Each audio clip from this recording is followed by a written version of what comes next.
ভারতীয় লোকসভা নির্বাচনে অপ্রত্যাশিত ফলাফল পান প্রধানমন্ত্রী নরেন্দ্র মোদী ও তার দল বিজেপি। মোদীর এমন ফলাফলে কপাল পড়েছে গৌতম আদানির। ফলাফল ঘোষণার পর একদিনেই গৌতম আদানির সম্পদ কমে যায় প্রায় $2,500 কোটি। অথচ একদিন আগেই আদানি গ্রুপের বাজার মূলধন 2,000 কোটি টাকা বেড়েছিল। সেদিন বুথ ফেরত জরিপে বলা হয়েছিল যে নরেন্দ্র মোদী বিপুল ভোটে জিতবেন।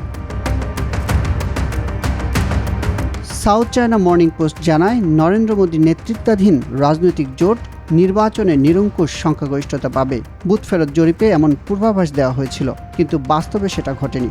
এরপর ভারতীয় ধনকুবের গৌতম আদানি একদিনে যে সম্পদ হারিয়েছেন তা যে কোনো এশীয় বিলিয়নারের জন্য একটি রেকর্ড। ব্লুমবার্গ বিলিয়নার্স সূচকের তথ্য অনুযায়ী বাজারে মূল্য ওঠানামার কারণে এখন পর্যন্ত যারা একদিনে সবচেয়ে বেশি সম্পদ হারিয়েছেন সেই তালিকার উপরের দিকে উঠে এসেছেন গৌতম আদানি। একদিনে তার চেয়ে বেশি সম্পদ হারিয়েছেন কেবল ইলন মাস্ক ও মার্ক জুকারবার্গ। 1 বছরের বেশি সময় আগে হিন্ডেনবার্গ গবেষণা প্রতিবেদন প্রকাশের পরও আদানি গ্রুপের অবস্থা এতটা খারাপ হয়নি। ওই প্রতিবেদনে $18,900 কোটি মূল্যমানের এই গ্রুপের বিরুদ্ধে জালিয়াতির অভিযোগ আনা হয়েছিল। বিশ্বে খুব দ্রুত যারা সম্পদশালী হয়েছেন গৌতম আদানি তাদেরই একজন। ভারতের নির্বাচনী ফলাফলের পর তার সম্পদের পতন এটা প্রমাণ করে যে বিনিয়োগকারীরা গৌতম আদানিকে দেখেন এমন এক ব্যক্তি হিসেবে যার ভাগ্য নির্ভর করে ভারতের নেতা হিসেবে নরেন্দ্র মোদীর অবস্থান কি হচ্ছে তার উপর। তবে আদানি গ্রুপ ও এর প্রতিষ্ঠাতা এটা বলে আসছেন যে সরকারের সঙ্গে তাদের অনুচিত কোনো সম্পর্ক নেই এবং যে কোনো সরকারের অধীনেই তারা তাদের উচ্চাভিলাষী প্রকল্পগুলো পরিচালনা করতে পারবেন। তবে আদানি জানেন যে ভারতের নির্বাচনে তাকে নিয়ে আলোচনা হবে।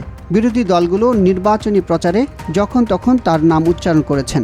অন্যদিকে নরেন্দ্র মোদী নিজেও অনেকটা অপ্রত্যাশিতভাবে একবার তার প্রসঙ্গ নির্বাচনী প্রচারণায় টেনে এনেছিলেন।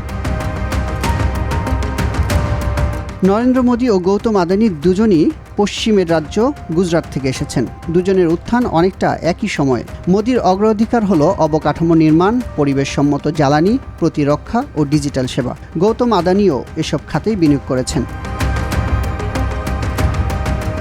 একদিনে আদানি গ্রুপের শেয়ারের এটি সবচেয়ে বড় পতন হলেও হিন্ডেনবার্গ প্রতিবেদন প্রকাশিত হওয়ার পর সার্বিকভাবে ভারতীয় এই গোষ্ঠী বেশি অর্থ হারিয়েছিল। সে সময় তাদের সম্পদ হারানোর পরিমাণ $15,000 কোটি ছাড়িয়েছিল। তবে সবশেষ লোকসভার নির্বাচনের আগে বুথ ফেরত জরিপের ফলাফলের পর শেয়ারের মূল্য যে পরিমাণ বাড়ে তাতে আদানি সেই হারানোর সম্পদের প্রায় পুরোটাই ফিরে পেয়েছিলেন।